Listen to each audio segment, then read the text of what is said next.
जब एक भाई अपनी बहन पर जुल्म कर रहा था, तब कमरे में मौजूद माता पिता क्या कर रहे थे? कल मेरे माता पिता भी रो रहे थे, मेरी बहन भी रो रही थी मेरे लिए।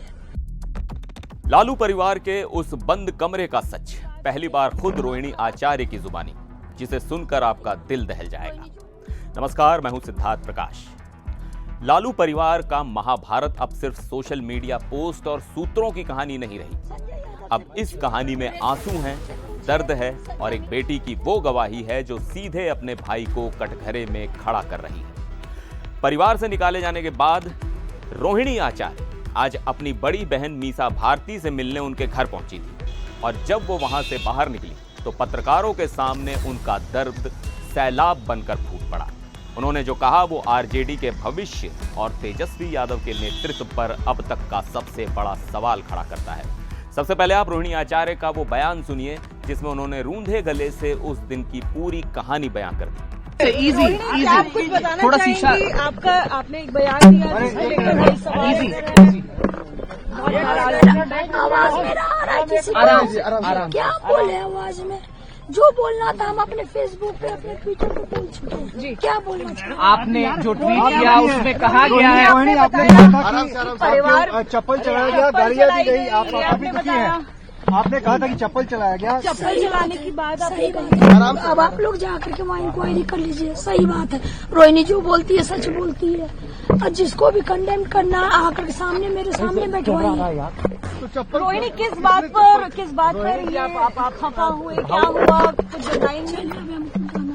फिर हम बाद में बात आराम से रोहिणी जी चप्पल आराम अभी से हम बात बात रोहिणी कर जी। सकते हैं। आप आराम से बात करें। आप ये बात जाके तेजस्वी आपके साथ यादव, ये बर्ताव किया? आप ये बात जाकर के तेजस्वी यादव किसके शह पे हुआ है उनसे जाके पूछिए।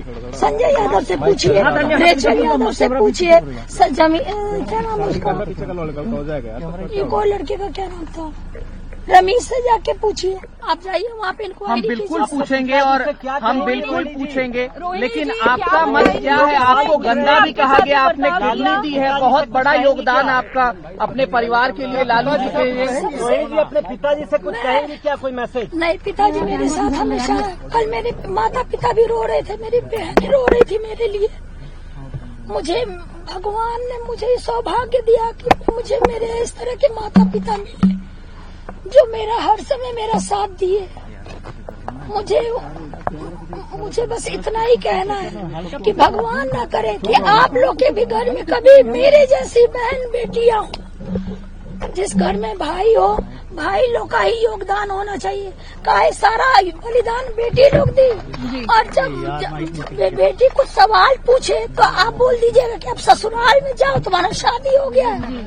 रोहिणी आप बहुत ज्यादा रोई हैं, इसकी वजह से आपकी आवाज बैठ गई है।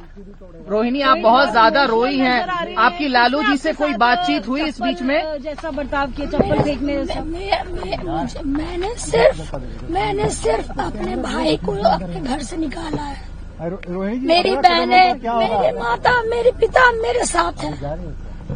लालू जी से कोई बातचीत हुई है इस बीच में आपकी? अगला कदम आपका क्या होगा? जिससे हर दिन मेरी बात हो रही है, हर समय पीछे कर रही है।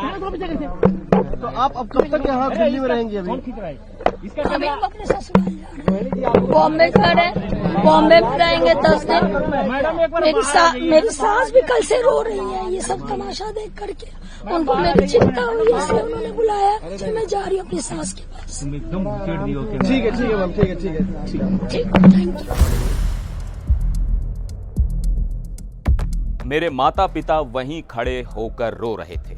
ये सिर्फ एक लाइन नहीं बल्कि लालू प्रसाद यादव और राबड़ी देवी की बेबसी की पूरी कहानी है। सोचिए उस कमरे में क्या मंजर रहा होगा जहां बिहार के 2 पूर्व मुख्यमंत्री अपने ही बेटे के गुस्से के सामने लाचार खड़े थे और उनकी बेटी के साथ बदसलूकी हो रही थी। जब रोहिणी से चप्पल मारे जाने पर सीधा सवाल पूछा गया तो उन्होंने साफ साफ हाँ तो नहीं कहा, लेकिन उनका इशारा सीधा और स्पष्ट था। उन्होंने कहा, आप तेजस्वी यादव से पूछिए कि किसकी शह पर यह किया जा रहा है। रोहिणी का दर्द यहीं नहीं थमा। उन्होंने बताया कि जब उन्होंने पार्टी की हार पर सवाल उठाए तो उन्हें क्या जवाब मिला। उन्होंने कहा, सारा बलिदान बेटी ने दिया, लेकिन जब हमने पूछा तो मुझे कहा गया कि ससुराल जाकर सवाल जवाब करो। यह दिखाता है कि परिवार के अंदर की लड़ाई किस स्तर पर पहुंच चुकी है। तो आखिर ये नौबत आई क्यों? इस पूरे विवाद की जड़ है 2025 बिहार विधानसभा चुनाव में आरजेडी की शर्मनाक हार। महागठबंधन की सबसे बड़ी पार्टी आरजेडी सिर्फ 25 सीटें जीत पाई। रोहिणी का कहना है कि जब उन्होंने इसी हार पर सवाल उठाए तब उन्होंने तेजस्वी के सलाहकारों संजय यादव और रमीज खान का नाम लिया तो उन्हें घर से निकालने, बदनाम करने और चप्पल उठाकर मारने की धमकी दी गई। उन्होंने एक बार फिर साफ किया कि राजनीति छोड़ने और परिवार से नाता तोड़ने का फैसला उनका अपना नहीं था।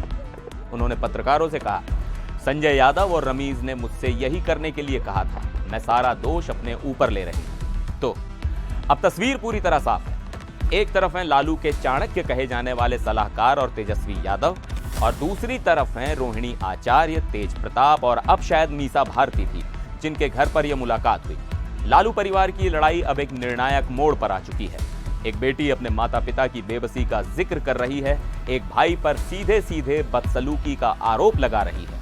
अब सवाल यह है कि क्या लालू प्रसाद यादव, जो अब तक चुप हैं, अपनी चुप्पी तोड़ेंगे? क्या वो अपनी बेटी को इंसाफ दिलाएंगे या फिर बेटे के मोह में परिवार को बिखरते हुए देखते रहेंगे? इस बेहद भावुक और विस्फोटक मामले पर आपकी क्या राय है? हमें कमेंट सेक्शन में जरूर बताइएगा। फिर मिलेंगे एक और वीडियो में।